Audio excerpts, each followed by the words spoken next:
Perkenalkan, nama saya Puji Suryaningsih, saya CGK angkatan 9. Saya mengajar di SMP Negeri 1 Cilimus. Bapak Ibu, saat ini saya akan menceritakan kondisi di sekolah saya.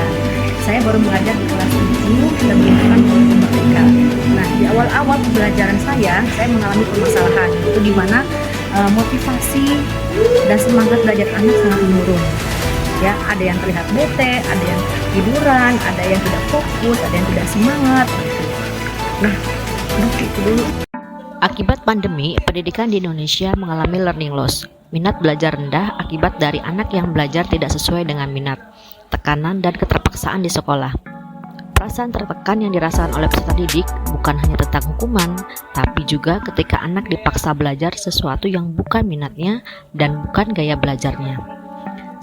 Setiap anak mempunyai gaya belajar dan minat terhadap satu atau lebih pelajaran tertentu. Saat datang ke sekolah, mereka dipaksa harus mau belajar PPKN, bahasa Sunda, matematika, IPA, dan lain-lain yang bukan minatnya mereka, sehingga mereka merasa tertekan dan motivasi belajar menjadi menurun. Menurut Ki Hajar Dewantara, pembelajaran yang ideal adalah sebuah proses belajar mengajar yang memfasilitasi murid agar tumbuh sesuai dengan kodratnya. Dengan semboyan Ing Ngarso Sung Tulodo, guru memberi contoh teladan kepada siswanya. Ing Madya Mangun Karsa, guru mampu memotivasi siswanya. Dan Tutwuri Handayani, guru membimbing siswanya. Sehingga perlu pendidikan yang berpihak pada murid, yaitu pendidikan yang menitik beratkan peserta didik sebagai prioritas utama yang harus dilayani. Ciri pembelajaran yang berpihak kepada murid yang pertama adalah kolaborasi, memungkinkan siswa untuk berkolaborasi dan bekerjasama dalam proses pembelajaran. Yang kedua, pembelajaran yang bermakna, yaitu menciptakan pengalaman pembelajaran yang berarti bagi siswa dengan mengaitkan pembelajaran dengan pengalaman sehari-hari mereka.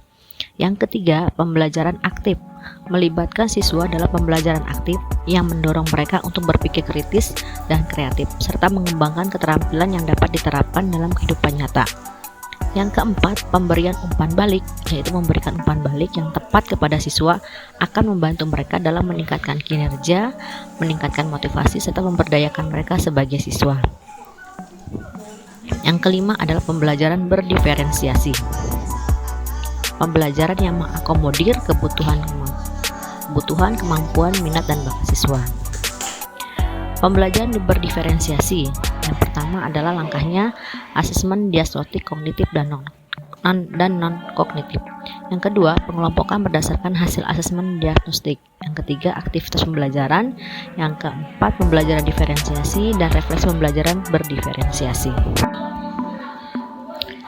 Tantangan yang saya hadapi dalam menerapkan pembelajaran berdiferensiasi yang pertama adalah pemetaan anak di kelas yang tidak sesuai dengan gaya belajar mereka.